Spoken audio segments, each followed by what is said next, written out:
Welcome back to the Physician's Guide to Doctoring. On this week's episode, we have a guest host, so please be the same respectful audience you are for me and enjoy.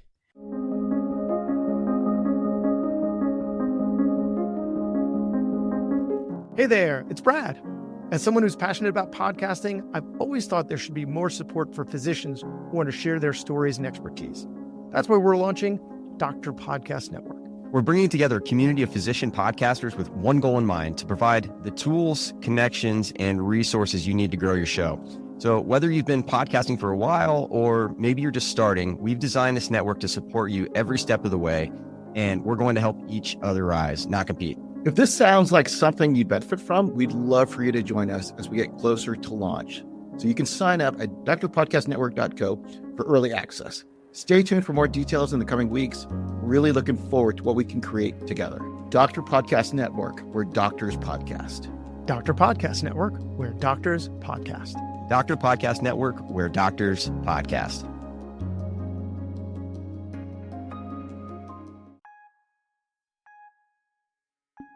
Hey, this is Brad Block, host of the Physician's Guide to Doctoring. This is a personal and professional development podcast for physicians where we have experts on the show that try to teach us everything we should have been learning while we were memorizing Krebs cycle. Welcome to the Physician's Guide to Doctoring. I am a guest host for today, Dr. Junaid Niazi. I am a MedPeds primary care doc in Minneapolis, Minnesota. I'm also a physician coach and help other physicians and APPs get their work done at work so they can reclaim their time at home for themselves. I will be hosting a free training at the end of the month, January 30th. That's a Thursday at 7 p.m. Central. It's called Leave Your Work at Work. It's where I go over my 4-step framework that really enabled me to start leaving my work at work. And so now I like to help other clinicians do the same. You can sign up for that at www.leaveyourworkatwork.com. I'd like to give a big shout out here to our guest today, Dr. Samantha. I'm going to let Samantha introduce herself because this is actually our first time meeting. Dr. Block thought it would be interesting to try this again. We did this back a couple of months ago where I brought somebody on and sort of coached them through their clinic day, and he thought it might be interesting to try it again. And so I reached out to my Facebook group called Stop Charting at Home and just asked if anybody would be available today to do it. And she bravely raised her hand and we were able to make it happen. So welcome, Dr. Eksir, if you don't mind introducing yourself briefly. Yes, thank you, Junaid. So I am originally from Chicago suburbs, and I went to college in Boston and settled down in North Carolina after that for my medical training. I went to Wake Forest for medical school in Winston-Salem, and then Duke for my family medicine residency. And following that, I did about a year at a private practice that was integrative medicine. I don't have training in complementary and alternative medicine, but I'm very open-minded to the approach of meeting patients to where they are. So that was a good temporary fit, but our family ended up moving to Greensboro, which is just about an hour away, closer to Winston-Salem. And I ended up being back with Wake Forest, which is now Atrium Health Wake Forest Baptist Medical Center. And I'm out in Summerfield, North Carolina at an outpatient family medicine, semi-rural, semi-suburban clinic, seeing mostly adults, but also babies and children, not doing any prenatal care. I love the office. I was attracted to it because it felt right. It felt like how family medicine should be. It's not the prettiest building. At first, there weren't as many resources in terms of specialists, but a lot of people have been working there for years. And so they treat each other like family. I've known the patients for a long time too. So it's just a really great, well-rounded exposure to a patient population. I love it so much because it's everything that I'm looking for in terms of having the support of an academic medical center and their specialists somewhat nearby, and they're even building some stuff closer to us, while also maintaining a lot of independence with some patients who don't want to travel to specialists and want us to do, the procedures on them or manage their complicated conditions. And I've got a mix of patients from, farmers or we see a lot of the medical professionals too because of their insurance, and then typical suburbians. And I couldn't ask for anything better. And the people there and the patients, except for time. I wish I had more time. And that's always been my issue since I started medical school. And I kept thinking I would get better at it, more efficient. And I surprised I haven't. And so I am hanging on by a thread. My patients feel like they get great care. I feel like I give them great care, but it's coming at a really big cost to the staff at my clinic because they're having to, support me in ways with me running behind on things, front desk too. And then a big price to my family. I have 4 and a 6-year-old.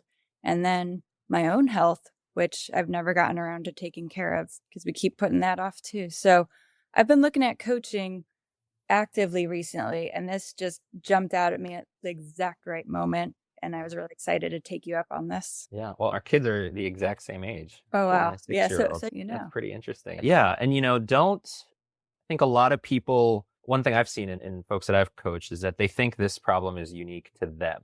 It's hard not to feel that way until you talk to other people. And it's not something you want to talk about really, right? So a lot of physicians will talk Right. about, oh, we're busy or the system is terrible and it doesn't set us up for success. And I had to spend my whole day doing X, Y, or Z and prior auths and blah, blah, blah. But rarely do we make that jump to and it is really impacting my life. It is really keeping me from living the life I want, enjoying the practice of medicine. And we're seeing the repercussions of that. People are scaling back hours. But my clinic, I mentioned I'm Med Peds. We have family practice and internal medicine as well. And I think there's 17 or 18 of us, and only one of us is full time, like 1.0. Wow. And they say that almost as if it's like, oh, look how flexible we are. And I'm like, that's actually more of an indictment on the system that in this day and age, it's hard to work 1.0 hours because of all the extra work you have to do that, cutting back to 0.7 or 0.8 is generally working still more than 40 hours a week. So yeah, I'm happy that you're opening up and being vulnerable about this. It's the only way that we can actually sort of make improvements and make some changes. What do you think is one area you'd like to get coached on or that you're really struggling with? So I actually read a transcript last night of another podcast that you were a guest on, and I resonated with a lot of the things you talked about because there were a lot of practical things that are 100% true that I could be doing differently and that I need help with, and I need to be held accountable for being intentional about making those changes. But I think you really pointed to the big thing behind it all, which is what's driving this behavior that's preventing me from making changes to my habits. And that's that type A perfectionism, wanting to be thorough, wanting to give the best care possible, overthinking everything, wanting to make sure I document it all, spending all the time with the patient, but then needing to spend time documenting that I spent that time, and worried about, making mistakes, basically to the point where it all gets in the way of me being able to follow through with delivering the complete care. So I think if, at least I'm further in my practice now where I have the confidence of my medical knowledge, but I've always been very aware and excited about the fact that this is going to be a career of lifelong learning. And I love trying to stay up to date. Everything changes so quickly and it's really important. And like I said, I have a lot of patients who want me to manage as much as I can. So I'm at the point now where partially being okay with drawing lines about what is my role, where can I draw that line? So I guess specifically, I'll say this. One of the things is my notes is too thorough, right? And I spend too long on them. I want them to be beautiful, which is pointless, right? I mean, it's not pointless, but I'm supposed to think it's pointless. And I have trouble not interacting with my patient in a very personal way with eye contact. Yeah, I can type really well looking at them. And I have started using an AI program, which has been really helpful at capturing the conversation without, putting in non-relevant or intimate things that they're saying. But I notice myself, I'm still not getting the typing and the clicking, all the clicking and during the visit for the orders and just my note basically. So I think dot phrases and all that would be really beneficial. There's a lot set up in the system to help us use it more efficiently, but I just don't do it. Not because I haven't had the time to set it up that way. It's then actually then using it, like remembering what are the dot phrases that I've made.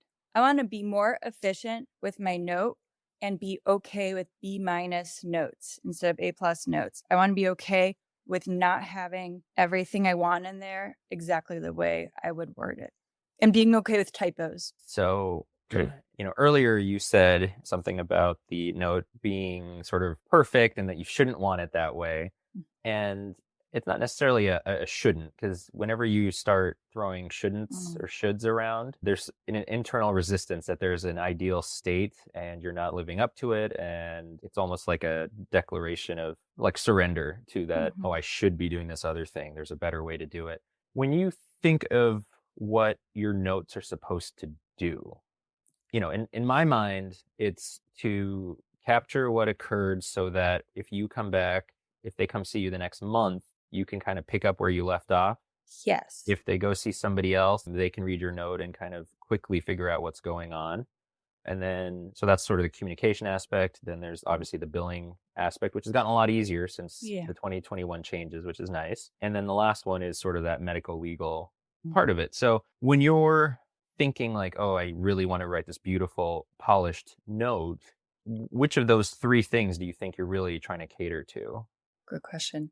I think I'm trying to cater to helping me reference it when I see them next or reference their chart again. I tend to be really, really thorough, and without writing that down, like I don't remember it. Like everyone blends, it just blends together for me. I don't know. Maybe it's all the sleep deprivation from toddler years or something, What's important is that you already said the key part. You are thorough. So Right. you are already thorough. Well, sorry, I'm thorough in my information gathering. Right. But so this is where I'm getting at with this is an issue of, you've done the work. Yeah, I don't want to miss any of it. But even like the next time you see the patient, Yeah. you can trust that you asked certain things or did certain things, and you can reference it more generally, right? So like, True, you're right. so for example, Yeah. if I'm asking somebody about or they're coming in with abdominal pain, I used to write out, like denies dysuria, denies hematuria, denies increased frequency. Now I just say denies urinary symptoms because I trust that I know I've asked those questions. That's a good way to think about it. Right. Yeah. And if I say they have no abdominal complaints, I trust that means I've asked them about their bowel habits, any discomfort, reflux, whatever it may be. So start bucketing things as you ask them and trust that you've done that. And it's okay if you have to ask the patient the same question again, because honestly, the story changes even if you ask the same question. But just because you asked it once already, it's not going to hurt if you ask it again. I initially set up templates back when the billing was more based on needing all the components of the HPI and physical exam, pertinent positives and negatives. I think now I'm trying to pull that forward so much, and that's also why I'm not transitioning to using my AI HPI more, because I'm like, I worked so hard to make that beautiful thing. I need to keep using it, but I'm stuck in that way. I think you're right. The same types of diagnoses and everything, like if they have hypothyroidism, and that's one of the chronic problems I'm following for them, I can trust that I'm going to ask them about over or underactive thyroid symptoms at their visit. Review systems. And then in your HPI, you can just say, if you're using an AI scribe, they are more useful for the HPI section. But if you have a really nice, so I don't use them for physicals because I have a really, my problem list on the HPI that then I use to inform my plan is too nice and too honed over the years to where a giant block of paragraph text would be a disservice to me and anyone trying to read it. So I don't use the AI scribe for physicals. So then I'd say, hypothyroidism, stable on current Synthroid dose, no new symptom. What have I conveyed in those 3 sentences that are maybe 10 words total? Basically that they're not having any symptoms of that, and The chronic issue, and it's managed. and it's stable and it's chronic. Yeah. Versus me being no cold intolerance, no heat intolerance, no diarrhea, no constipation, no this, no like, right? As long as you are truthfully asking those questions, is it really critical that you document every single little thing that you've asked? I don't know. Not for the beautiful note part anymore necessarily. Now we get into the legal stuff. Yeah, no, that's a great point. So legally, what I've heard is there's a phrase you're allowed to use. I'm not a legal expert or medical expert, so use at your own peril, but you are allowed to defer to your usual and customary standard of care or the way of doing things. There is precedent for being able to say, if this is in the note, this means I did these things as what I usually do. I heard that on some lawyer talking on some podcast some years ago and latched onto it. I'm going to latch onto that too. I'm going to hold on to that. But look at it the other way, right? If I write every review of system question, I leave out one. Now, yes, good if point. I'm being deposed about it, they could say, well, you asked all these other questions that you documented. Why would you have not asked about laryngeal edema in your hypothyroid patient? That was for you, Dr. Bradley Block, for ENT complications and hypothyroidism. And, then they might have a stronger case. That makes sense. Whereas if you say, I asked my usual set of thyroid-related review of systems and I document it as such, they have less of a leg to stand on. So it sounds like, if notes are your big issue in spending time with your notes, do you write in like complete sentences? I'd have to ask. Oh, no, that's the problem is I like the way I've made it all concise but thorough, and AI, which is really, really helpful. And I never thought it would be, because I was like, how can it possibly capture these convoluted conversations about like everything? But it does amazingly. But that makes like a paragraph. And it's not serving a good purpose for me being able to look back at my work without having to read a story, basically. But it's achieving the goal of at least putting something so that there is a note to look back at. Right. So, yeah, I use it more for someone's coming in for an acute thing. It's really good for that. Yeah.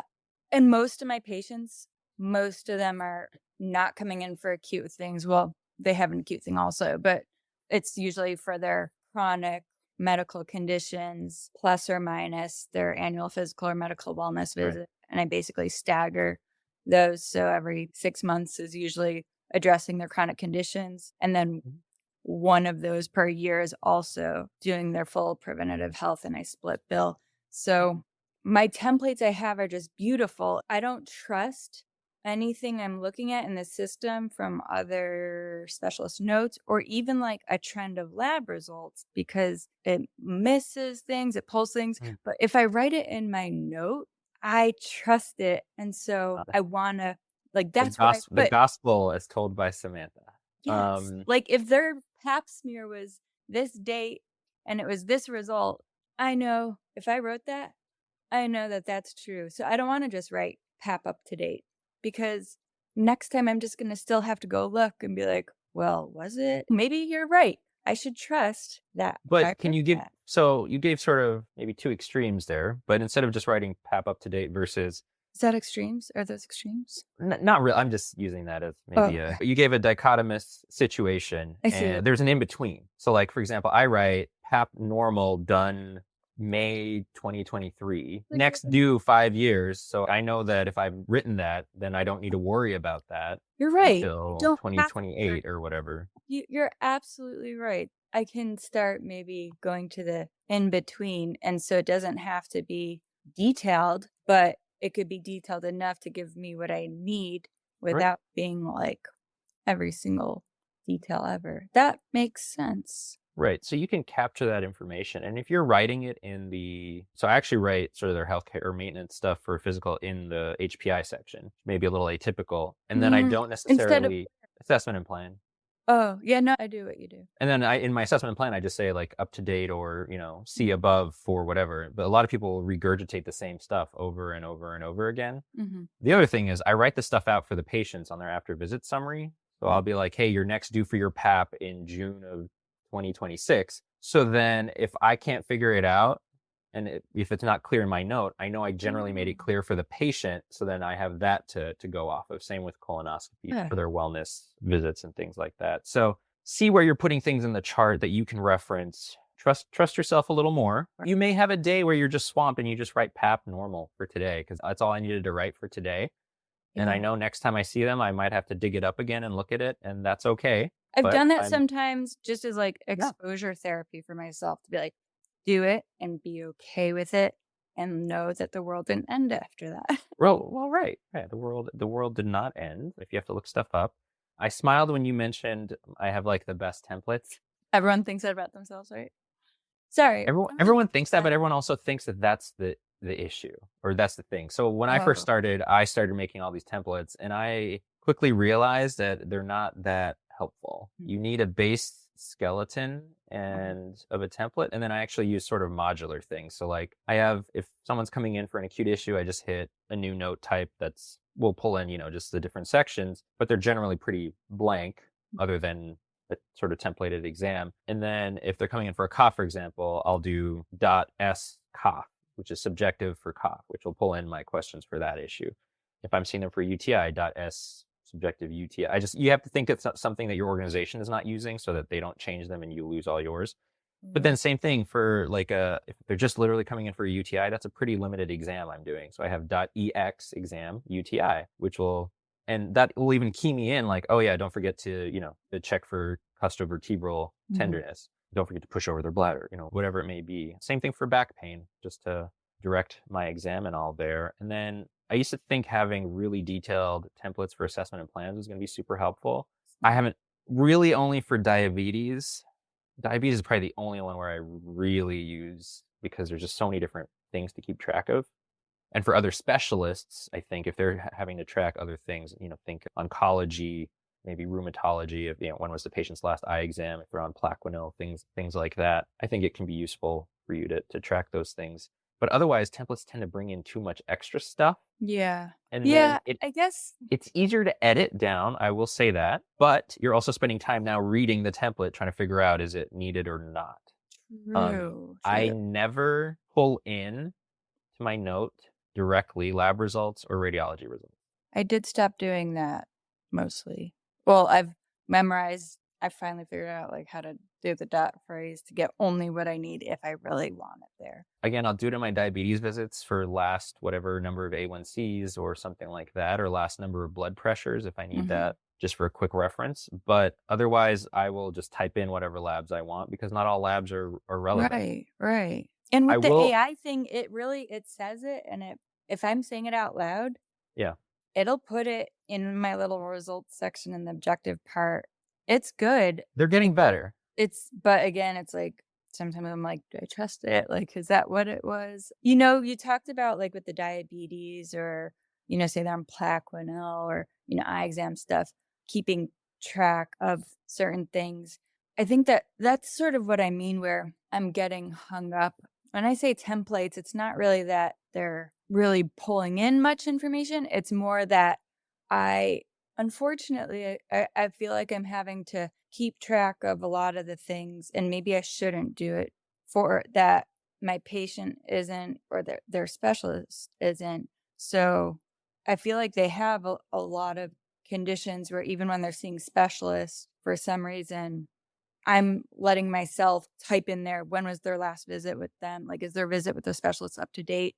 And did the specialist make a change for that treatment? And when is the next echo due for that thing or whatever, because the specialist says it, patient doesn't schedule it, or they do, and nothing happens and it just gets lost. But maybe I don't need to feel responsible for that.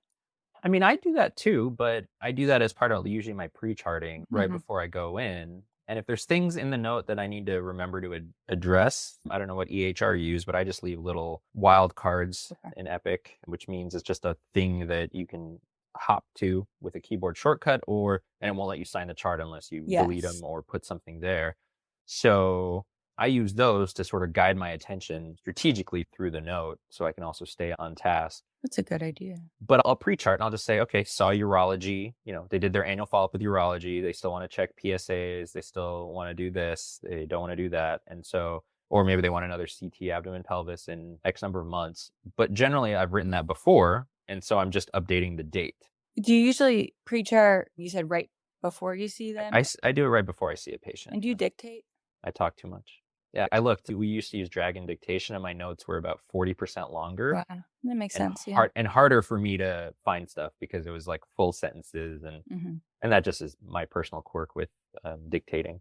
Okay. I think even the way you're talking about how you would say it out in your note gives me a good idea of how I'm even being unnecessarily detailed about some of those things, because it might not feel like it's that big of a deal to type a date, but actually, like, it does take a few seconds, and then you have to be like, wait, is that it doesn't need to be the exact date. You just be like, I do month, year, or sometimes Yeah. I just do season. yeah, If yeah. if cardiology wanted them to have that echo in June of 2025, I just say Mm, summer of summer. 25 Yeah. echo. I think I just get bogged down in it's almost like a compulsion or a habit that you just feel like you're suddenly in a mindless thing that you're doing. And again, if you're not intentional, you just fall back into the same habits. So, do you have any ways that you keep yourself throughout the day, mindful of being like, oh, yeah, I'm working on trying to, do this in my new habits? Yeah, one of the ways I advocate folks to use, I don't use this a lot anymore, but just simple cues. So a visual cue. So the simplest one generally that I've seen or come up with is just a colored sticky note. You can write something on it or not write something on it. You know what it means. But I've even encouraged clients to put that in their exam rooms, like on their monitor. And when they see the bright pink sticky note, they're like, oh yeah, I'm supposed to do, because that's the cue. So then what is the cue it's supposed to remind you of? You take the action or you do whatever, maybe the cue is, oh, I'm supposed to end 5 minutes early, or, start summing up the visits. The patient knows it's coming to an end. Or whatever you need to work on, I found the cue system is what works best as a visual reminder. That makes sense. I think that will work for me. Even like a bright color or something. You can even write yourself little encouraging notes. I mean, I- I've had some folks that do that. I sometimes do, but then they just well, I think you're right. If I put them in the room instead of on my keyboard or something, then they won't just wear off and disappear halfway through the day. So it's a good idea. Right. I think as we wrap up here, the last thing I'll say is you said something at the beginning about you really enjoy sort of the face-to-face with the patient and not really turning and typing and clicking and getting the orders and all in. Have you ever tried just telling the patient, let me get these orders in before we send you off, or anything like that? Yes. Or give me a minute or two to just get these in, or anything like that? Yes. How does that feel Occasionally. when you do that? Well, I feel good knowing that it will actually be done, because whenever I don't do it, it doesn't get done in a timely fashion. But then, I don't know, I guess I feel guilty that I'm staring at a computer. I even tell them, I'm like, just lots of clicks. Sorry, I'm staring at a computer instead of looking at you. But they don't seem to get mad. I should try it more, right? So from the patient's perspective, how many times do you think they've shown up to a pharmacy and not had a med that the doctor said they'd put in later? Or they show up A to lot. lab or radiology and A the lot. orders aren't there, and then now they're stuck, or they're calling the office to request. Yes. And I think probably most patients have experienced that to some Mhm. degree, Yes. right? Like even you probably, as you said, you aren't Sure, yeah. necessarily focusing on your health, but your exposure to our healthcare system, that's probably happened. Mm-hmm. Yeah, you're right. So, I will say, let me get these orders in so that we don't forget, or so that when you show up to lab, they're ready to take you. And people really appreciate that. They do. Okay. You're Um, right, because it takes away so much time from everybody else when the other way happens. Well, yeah, because then they'll call they're you later, calling. and then now you're getting interrupted, and now they're a little irate. The pharmacist might not be happy. You're trying to be like, what med was I supposed to send to where? And so it's more work. The other thing is, part of my pre-charting, I try to get a lot of that stuff done, where I'll order all their labs and re-up their meds and just have them pended. Okay. And then if I need to change something, I change something. When I do pre-chart, yeah, I do that and it helps immensely. I need to pre-chart. Yeah, and another reason I do that is because a lot of folks will tell me they don't need refills. Right. And they And did. if I pre-charted, I've spent that extra second looking at like, okay, this was last filled, or I prescribed this a year ago. They're clearly due for refills, even if they think they're not. Right, So right. I'm just going to send it in. Yeah. And so sometimes I'll accidentally hit sign before I walk in the room, and the patient's like, "Oh, you sent my prescriptions in already," because they got their notification from their pharmacy. hmm And they're like, "That's cool," and I'm like, "Oh yeah, sorry, I hit Oops. sign prematurely," but they at least know that I put it in. Yeah. No, that makes sense. When I do that, it really does help. I just got to be more efficient about maybe I can focus more on that since it affects the patient more than my note does. And so when I'm pre-charting, I can prioritize that versus filling in all those little other things in my note because that's not as urgent. Yeah. I think I'm going to do that. I don't want you to not do your note at the expense of that. I No, think no. I mean, it's well, where you do both, but if you're decreasing interruptions later on, that's a huge save in your time and your staff's time. I think it will make a big difference because I think that's where people are starting to get more frustrated. Yeah, and I mean, the other reason I tee that stuff up is then it's not a mental load when I'm with the patient. And Right. then I'm not trying to be like, "Oh, no. Oh, I misclicked." There's still some stuff that it takes time, like, if I'm starting somebody on a GLP in Mhm. order, I try to send in all the prescriptions, so if it gets approved, they'll all get approved, hopefully, in a Mhm. prior auth, and I found the only way to have the pharmacy not balk at me sending in, like, 7 prescriptions of Mounjaro at the same time is to actually have the dates. Like, you start this one on this date, 4 doses or, yeah, 4 doses, whatever, end on this date. Copy that date into the next order. That's the only way I've found where I don't get pushback. Have you made smart orders with that? I've asked that those be made, so they're under consideration because we have smart They're really orders like that for like Adderall. If you do Oh, like you a do? 3-month Oh. supply of Adderall, I'll do 3 1-month prescriptions. Mhm. So they can build it, but for the time being, organization's number one priority. No, I can't build that in myself easily. But there's things like that where it's easier to do something outside of the room. Especially things with a lot of clicks. I feel like that's what I'm feeling bad about. Yeah, when I'm typing with the patient, I don't feel as bad and I can look at them more easily. It's all the clicks, and that's usually all the orders because you have to change, associate it with the diagnosis and all that stuff. So I Right. think if I can do that outside the room, get it all done with. And keyboard shortcuts are your best friend. Oh, So yeah. the less you go from your keyboard to your mouse, the faster you'll move. Ooh, okay. I need to Um, figure those out. which EHR do you Epic. use? So, for example, for me, I think if I hit Control O, that'll open up the little order thing at the bottom, and I can just start typing an order, and then I hit Alt Y. It'll bank the order on the one that I want. Like if there's 3 different lipid orders, and then I'll start typing A1. Like, so I don't actually leave the keyboard while I'm ordering, if I can avoid doing that. And then when I'm done with that, I hit Alt, I think A, it accepts the orders, and I hit Alt X, opens up diagnosis association. And that's then when I'll go to my mouse to click. Okay. So, Maybe I can look into that too. and just for the folks that are listening to this, just to point out, her EHR just came up in the last minute of this podcast. So everything else we've talked about is really EHR agnostic. That's something people always think is, oh, I don't have the right EHR. It has to be Epic or it has to be this or that. But no, I can help her specifically with Epic just because that's what my organization uses. But a lot of what we talked about is independent of your EHR. It's about you and how you're showing up for your work. Well, Dr. Samantha, thank you so much for opening up and being vulnerable and letting me coach you through some of these things. I'm excited to see how things change for you over the upcoming weeks and months. You'll have to let us know in the Facebook group. Oh, absolutely. Hold me accountable, please. That's what I need. Fair enough. A big shout out and thanks to Dr. Bradley Block for letting me take over the Physician's Guide to Doctoring one more time. I think this is my 3rd or 4th podcast recording for him. And I will be hosting that free live training on Thursday, January 30th at 7 p.m. Central called Leave Your Work at Work. If you're struggling with this stuff, come to the training. It's free and we will try to get you on the right footing for 2025. And you can register for that at www.leaveyourworkatwork.com. All right. Thanks, everybody. Thank you. Thanks for listening. I have a favor to ask. You listened to the episode until the end, which means you either fell asleep or you really liked the episode. So please share it or like it or comment on a social media post. or write us a 5-star review. Something. It would really help me out. And maybe what you learned from this episode can help someone else too. The views expressed in this episode are those of the interviewer and interviewee and don't represent the views of their employer or even their significant other. Even though the magic of podcasting make it sound like I'm talking directly to you. This is not a doctor-patient relationship, and this is not medical advice or financial advice or really any advice. Thank us again for listening to The Physician's Guide to Doctoring.